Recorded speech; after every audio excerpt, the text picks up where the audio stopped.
Je suis très troublé parce que ce que tu as dit, c'est la première fois que je l'entends. Et ce matin, je vous ai parlé du rêve mystique dans lequel j'étais une goutte de lumière, mais je ne vous ai pas raconté tout le rêve et je ne vais pas le faire là. Mais la dernière partie du rêve, c'est que j'étais sous un arbre, en gros, un chêne avec mon meilleur ami, et à un moment, je vois des étincelles à l'horizon. Alors là, il y a l'émotion qui va remonter encore. Hein. Et je vois des étincelles à l'horizon, et quelques-unes, et puis de plus en plus, et puis de plus en plus, et puis je me suis rendu compte que c'était partout à l'horizon. Je sors de sous l'arbre, je me mets debout, et je me rends compte que toutes ces étincelles convergent en un point, au-dessus de moi, et ce point est devenu une boule, et est descendu, et elle est descendue vers moi, et je savais que c'était pour moi. Et c'est là que j'ai connu cette espèce d'extase, quoi. Donc ce que tu as dit, ça m'a beaucoup troublé, parce que toutes ces étincelles reformant une unité, et puis arrivant en moi, je ne sais pas quoi en faire, quoi. Bah rien. Si tu veux en faire quelque chose. Ça a déjà fait son job, hein. Ça t'a créé une expérience mystique. Ah ouais, mais je trimballe ça comme de grosses valises depuis 25 ans. Dit-il en souriant quand même. Ouais, C'est pas des grosses valises, pourquoi tu dis que c'est des valises? Bah, je ne sais pas quoi en faire. C'est lourd à porter. C'est-à-dire? Je ne sais pas quoi en faire. Il y a un sens, il y a quelque chose. Ça doit influencer ma vie, je ne sais pas. Pourquoi tu veux en faire quelque chose? Bah, je ne sais pas. En quoi c'est lourd à porter d'avoir fait une expérience où on voit que tout est amour? Peut-être que je ne m'autorise pas à avoir vécu ça. Tu crois qu'il y a une autre finalité? Tu dois y trouver quelque chose d'autre ou C'est un truc tellement, que j'ai vécu tellement extraordinaire que je me dis qu'il y a quelque chose à en faire, qu'il y a un sens. Et ça se fait de tu soi-même. viens de le voir, le sens. Ouais. T'as Ça se fait de l'explication. soi-même. Ouais, mais c'est pour ça que je suis troublé. Tu vois bien que ça pilote ta vie depuis. Ah, ça me la secoue en tout cas. Eh ben oui, eh ben ça fait son job. Mm. C'est à ça que ça sert. Bon, l'expérience mystique en 84, ça a changé ma vie, c'est clair. Avant, je ne savais même pas que Dieu existait. J'avais un gros doute sur l'existence de Dieu. Après, c'est sûr, je ne doutais plus. Hein. Ça a changé ma pratique et tout. J'étais déjà psy. Et, Ah, mais voilà, toi, ça a changé ta pratique. Moi, je ne sais pas ce que ça a changé dans ma vie. Regarde, tu vas trouver très vite. Mais de toute façon, je vais te dire, le but essentiel n'est pas que ça change quelque chose dans notre vie. Le but essentiel, c'est de dire, mais attends, mais quelle est la source de cette expérience? Oui, mais c'est une question que je me pose. Ben regarde. Au sein de quoi est-elle apparue?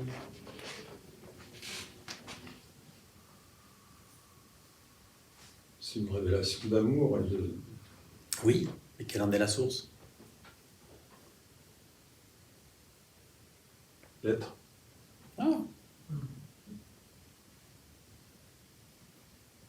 Là, c'est dur parce que je suis quand même dans la séparation. il y aura toujours une apparente séparation jusqu'à la fin. Ne renie pas l'apparente séparation, maîtrise-la, Explique ce que tu dis. c'est clair. Peut-être leur dire autrement. Là. Non, c'est clair, je sais que tu l'as capté. On a C'est déjà pas- compris, tu peux mais pas- oui, tu l'as capté, difficile à- tu ne peux pas le comprendre mentalement, mais tu l'as capté, je sais.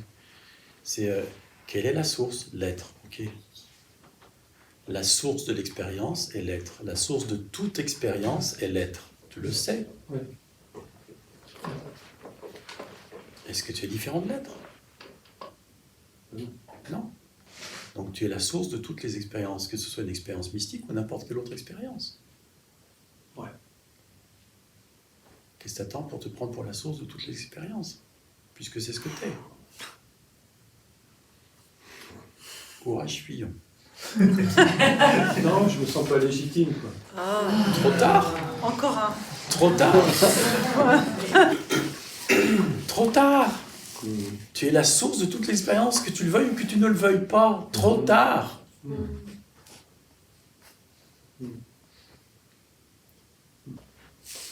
Donc tout ce qui apparaît, en fait, on est la source de tout ce qui apparaît. Oui. Dans Ouais, quoi d'autre? Que pourrait ton bien-être d'autre? Gérard, est-ce que tu pourras raconter ton expérience mystique Juste pour Ouais, le si tu plaisir. veux. Oh, t'as de la chance.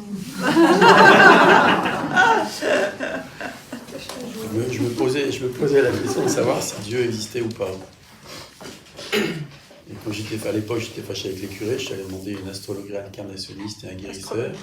Astrologue réincarnationniste et guérisseur, qui m'ont dit tous les deux, évidemment, Dieu existe. Ouais, mais moi, je vais en faire l'expérience. Je veux le savoir, moi, directement. Et ils voulaient savoir, avec une solution, il faut méditer. Je dis, ok. Comme on m'a fait 2 fois la même réponse, je me suis dit, ok, je vais méditer. J'ai jamais appris à méditer. Je me suis installé dans mon salon, par terre, à genoux. Et puis, bon, maintenant, qu'est-ce que je fais? Heureusement, j'avais déjà fait de la gestalt. En gestalt, les techniques de centration de la gestalt proviennent du bouddhisme zen. Il faut savoir, c'est important. Parce que du coup, je me suis centré comme je faisais en gestalt. Et puis ce qui est venu, c'est des sons. Après, on dit, mais c'est des mantras. Moi, je ne savais pas ce que c'était un mantra. Mais j'ai fait des sons, non? Oh, ah, oh, oh, peut-être, j'en sais rien, je ne sais plus. Puis ça a duré peut-être, je ne sais pas, une demi-heure, à peu près. Et puis j'ai envie de poser le front par terre. Et comme en Gestalt, on dit fais comme tu sens au moment où tu le sens. Bah, j'ai posé le front par terre, je me suis retrouvé en position de prière mahométane, sans le savoir. Quelle position? Bah, explique Quelle ce que c'est. position? Mahométane. Qu'est-ce La que position c'est? prière mahométane. Tu n'as jamais vu les musulmans qui méditent, qui prient Ah oui, d'accord. à genoux, et puis les mains devant et tout, la tête par terre. Et là, aucune idée du temps qui s'est passé. Peut-être 10 minutes, peut-être une demi-heure, j'en sais strictement rien. Mais la perception du monde a changé. Quand tu t'es C'est-à-dire relevé. Mais déjà, avant que je me relève, et au moment où je me suis relevé, c'était bien sûr beaucoup plus clair, parce qu'à ce moment-là, j'ai les yeux ouverts en plus. Il était évident que tout absolument était de l'amour, que tout, absolument tout était de l'amour, inconditionnel, total. Et bien sûr, avec un état de paix, de joie, de tranquillité. Vous connaissez la ritournelle, hein, lisez les mystiques, ils vous racontent ça en détail. Et tout, absolument tout est de l'amour. Et à ce moment-là, toi, je me souviens qu'à un moment donné, j'étais debout derrière la fenêtre, puis je voyais un crime se perpétrer. Je voyais quelqu'un qui tuait quelqu'un d'autre avec un couteau. Tu le voyais vraiment? Bah, pas avec mes yeux là, à l'intérieur. Ah oui, dedans. Ce qui se perpétrait ailleurs, pas sous mes yeux physiques. Et c'était beau, parce que tout était de l'amour. Le tueur était de l'amour, le poignard était de l'amour, l'air c'est de l'amour, la personne qui est tuée c'est de l'amour, et tout ça c'est juste de l'amour. Tout est de l'amour. C'est de l'amour en mouvement, sous forme de. Et c'est juste ça. Tout le temps, tout le temps, tout le temps, tout le temps. Voilà. Et à l'époque, comme je connaissais rien de tout ça, je savais pas qu'il fallait 20 ans de méditation pour arriver quelque part. Par exemple, je ne me suis pas intéressé à quelle est la source de l'expérience. Il y a eu une expérience mystique, je me dis « Waouh, c'est ça l'éveil, le bonheur il est de ce côté-là, il faut que je reproduise ça et que j'arrive à vivre une expérience mystique. » Enfin, je te le fais clair, mais ce n'était pas formulé comme ça. Il faut que je vive ça tout le temps. C'est ça l'éveil. Donc après, j'ai couru après l'expérience mystique. Et puis bien sûr, j'en ai bavé parce que j'y arrivais pas, et puis etc. Quoi. Ça a duré longtemps quand même. Ça a duré quelques années, ça, oui. Mais quelques années, je sais pas. Plusieurs mois, en tout cas, sûr.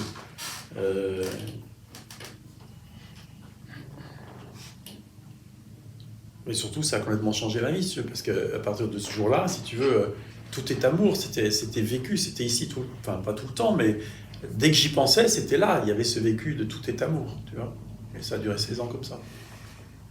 Et avec la joie qui va avec la paix, la sérénité, le sourire, enfin, etc. Quoi, tout le tralala. Moi, c'était la facette d'entrer dans le démon d'une facette, c'était l'amour.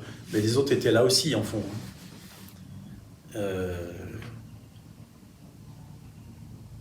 Et il a fallu que je retombe malade. J'étais déjà tombé malade une fois, c'est pour ça que j'étais allé vers le psy, puis tout ça. Il a fallu que je retombe malade gravement pour que ça... Je me prenne une grande claque dans la figure pour remettre les pendules à l'heure et aller vers le non-duel, dans les années 2000. C'est-à-dire que et où là, j'ai commencé à m'interroger. Moi, au départ, tout ce qui était recherche, l'auto-investigation, poser des questions, chercher l'investigation du soi, ça me paraît, la sagesse, la voie de la sagesse, de la connaissance, ça me paraissait complètement froid. J'avais pas du tout envie, quoi. il a fallu que je lise Ramana Maharshi qui dit à un moment donné que les deux voies se complètent, qu'elles vont main dans la main, etc., pour que ça puisse se réconcilier avec moi la voie de l'amour, tu vois. Et où j'ai pu y aller, et ben oui, puis très vite ça a été réalisé qu'il n'y avait pas de moi, etc. Là, je me suis intéressé à la source. Tu vois. Et c'est pour ça que je peux dire que l'expérience mystique, ça crache le feu, mais que l'amour que je suis, c'est beaucoup plus qu'une expérience mystique, même si l'amour qui rayonne est moins perceptible par l'organisme en tant que crachant le feu, si j'y porte un peu attention, c'est une puissance de malade. Parce qu'il y a une connaissance avec, il y a une puissance, ouais, je ne sais pas comment dire. C'est la raison pour laquelle aussi, on insiste souvent sur intéressez-vous à la source de toutes les expériences, intéressez-vous à en particulier, y compris les expériences mystiques. Au sein de quoi tout apparaît-il?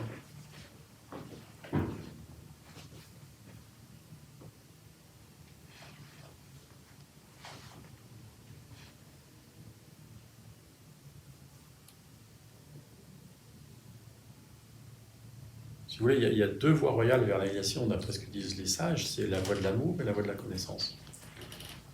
La voie de l'amour, bah, c'est par la dévotion et c'est par...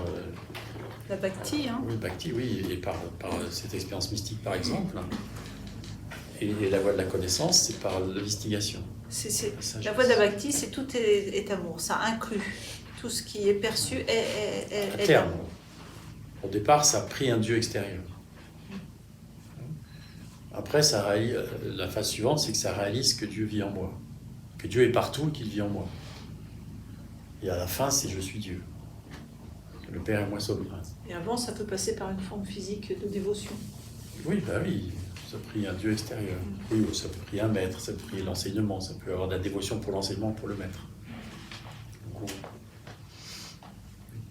Pour une icône, on s'en fiche en fait. Il y a une dévotion vis-à-vis de quelque chose de beaucoup plus grand que nous et qui est amour. Cet amour finit par tout remplir tout. Et puis on se rend compte que le gourou, c'est pas l'homme ou la femme, c'est ce qu'il rayonne, c'est ce qu'il habite, ce qui l'habite. Et à partir de ce moment-là, on se rend compte aussi que il est partout. Parce que d'ailleurs, en plus, les vrais gourous, ils savent ce qui se passe ailleurs, ils peuvent apparaître ailleurs, enfin, etc. Quoi. Il y a une totalité. Il est pareil. Et puis, comme disait le Christ, ce que vous faites au plus petit d'entre les miens, c'est à moi que vous le faites. Je ne suis pas exclu de qui que ce soit, je suis en chacun. Je suis en chacun. Et en tant qu'étant en chacun, à ce moment-là, au moment où le dévot, entre guillemets, dans le bon sens du terme, hein, c'est pas dans le sens catholique, la personne qui est en dévotion vis-à-vis de ce qui est et vis-à-vis de l'amour, avance sur le chemin, il réalise que le gourou, que l'icône ne sont pas le reflet de la totalité de l'amour. Et qu'en fait, il se met à percevoir l'amour en tout et toute chose. Et en tout le monde. Et y compris en lui-même. Et ça, c'est une phase parfois difficile, parce qu'il y a une résistance. Que les autres soient l'amoureux, mais moi, non. Et puis ensuite, ça va jusqu'au point où, mais attends, mais il n'y a que l'amour, il n'y a que l'amour, il n'y a que ça. Et à ce moment-là, le reste fade away, s'estompe. C'est-à-dire qu'à un moment donné, le monde n'est plus perçu comme extérieur, il est perçu comme non-étant, comme transparent. Dans cette voie de la dévotion. Comme dans la voie de la connaissance, mais pas par le même moyen. Et évidemment qu'il y a une connaissance que les phénomènes ne sont pas définitivement réels puisqu'ils sont vus comme transparents, non étant. Et déjà, simplement quand on voit un crime se commettre et qu'on voit que c'est l'amour à l'œuvre, qu'il n'y a que de ça, il n'y a pas vraiment de réalité au meurtrier, au couteau et à la personne tuée. Ça n'a pas une réalité comme nous, on la pose habituellement. Il y a déjà ça dans cette expérience mystique au départ. Tu vois ? Et dans cette expérience mystique de départ, il y avait l'évidence que tout était parfait tel que c'était. Il n'y a jamais une seule erreur commise. C'est impossible. C'est l'intelligence à l'œuvre. C'est l'amour à l'œuvre. Zéro erreur, jamais, jamais, jamais. Personne ne se trompe jamais, ça veut dire aussi. Dire à personne, mais tu vois ce que je veux dire? Tout ça est revisité complètement, tu vois. Il n'y a pas d'erreur. Ça change ta vie, parce que comment tu peux encore te sentir coupable? C'est difficile. Tu vois, c'est Dieu à l'œuvre. Tout le temps, tout le temps, tout le temps. Alors, bien sûr, tant qu'il y a encore des vasanas, des tendances mentales latentes, des conditionnements à l'intérieur, ils vont se jouer et ils auront besoin d'être regardés pour s'effondrer, pour qu'il y ait de plus en plus le vécu permanent de « il n'y a pas d'erreur ». Ça ne se fait pas forcément du jour au lendemain chez tout le monde. Et dans la voie de la connaissance, c'est l'investigation. Est-ce que c'est moi qui pense les pensées ou est-ce qu'elles arrivent toutes seules? Est-ce que c'est moi qui pose des actes ou est-ce que les actes se font d'eux-mêmes? Est-ce que je choisis les actes, les mouvements de ma main quand je parle, le ton de ma voix, les mots que j'emploie, ou est-ce que ça vient tout seul? Est-ce que j'effectue des choix ou est-ce qu'ils se posent à un moment donné, d'eux-mêmes? Et on regarde et on se dit, mais attends, tout ça arrive de soi-même. Mais alors c'est quoi moi? Ça peut passer par je ne suis pas le corps physique. Regardez vraiment de quoi Voilà. est fait le corps physique. Bah, des éléments de la nature, je ne suis pas ça. Puis après, passer au corps mental, corps intellectuel. Puis je suis, etc. C'est une investigation de la réalité. Et alors que suis-je? Et là, ça renvoie, à travers cette investigation, ça renvoie, mais attends, je ne peux pas être le corps, je ne peux pas être les pensées, je ne peux pas être mon mental, je ne peux pas être tout ce que je crois être, je ne peux pas être limité à cet organisme, parce que si le corps meurt, bah alors qu'est-ce qui se passe? Enfin, etc. quoi. Et puis, comment ça se fait que je peux dire le matin, j'ai bien dormi? Comment je le sais? Tu vois, il y a des trucs, plein de trucs comme ça. Et toute cette exploration amène petit à petit à voir je suis. Et on l'explore aussi de l'autre côté, c'est-à-dire, mais attends, essayez d'arrêter d'être, écoute le silence, enfin que c'est de fond. Si vous écoutez le silence, même s'il y a le son de ma voix, mais le son de ma voix, il apparaît sur fond de silence. S'il n'y avait pas un silence de fond, on ne pourrait pas entendre le son de ma voix. C'est-à-dire qu'il n'y a aucun son n'apparaît en dehors du silence. Tous les sons apparaissent au sein du silence. Écoutez le silence de fond.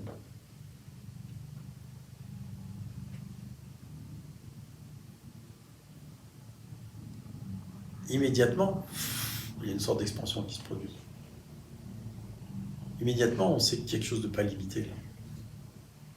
Et pareil avec l'espace. Percevez l'espace. L'espace, il est partout. Il n'est pas coupé par les murs, l'espace. Il est aussi dans le mur. Vous mettez un mur au sein de l'espace, ça ne le gêne pas. Vous enlevez le mur. L'espace, il est toujours là, il n'a jamais bougé. Ma main, elle bouge dans l'espace. L'espace, il est toujours le même. Ressentez l'espace. Sentez-vous en tant qu'être l'espace. Immédiatement, il se passe quelque chose. Après, c'est pareil, c'est de vous laisser un peu.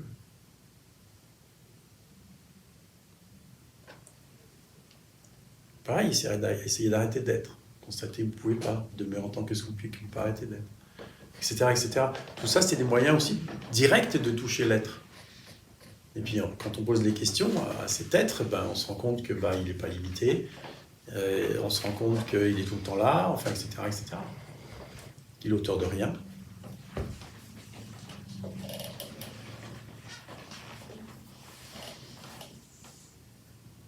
Ça, c'est plus la voie de la connaissance. Et donc, avec ces deux paliers, donc l'être, c'est je suis, ce qu'on appelle je suis, et puis après, c'est je suis lui-même est connu. Au sein de quoi?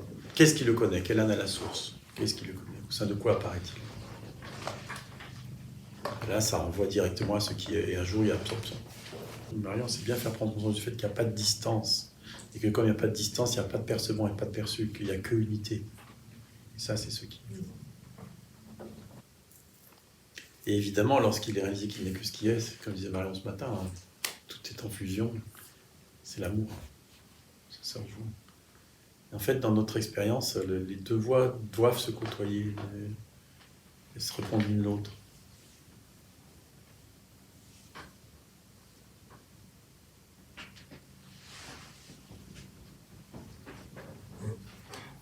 En fait, au fond, c'est un peu se parler à soi-même quand on parle à quelqu'un. Ben oui. Exactement. Ben oui, ben oui. Tu sais, les mystiques orthodoxes disent ça. Parce qu'eux, ils prient beaucoup. C'est Dieu qui parle à Dieu. Ils disent. C'est Dieu qui se parle à lui-même. Tu vois? C'est beau. Oui, bien sûr. Ouais, et s'il n'y avait pas tous ces filtres. C'est Dieu qui se parle à lui-même à travers tous ces filtres. Oui, c'est ça aussi. Oui, c'est ça. Oui. Tu vois, tout de suite, quand cette vision-là revient, ça se calme. Ça arrête, du coup, ça vient couper le mental. Du coup, il n'y a plus de recherche, il n'y a plus de questions. Tu es en paix avec toi-même. Oui. Et tu ne te poses pas la question de la beauté du corps. Tu n'en as rien à foutre. C'est vrai. Tu vois? Et c'est là où il y a de la vie. C'est la Une vivance vie même. très spécifique à travers cet organisme, mais c'est la vie elle-même.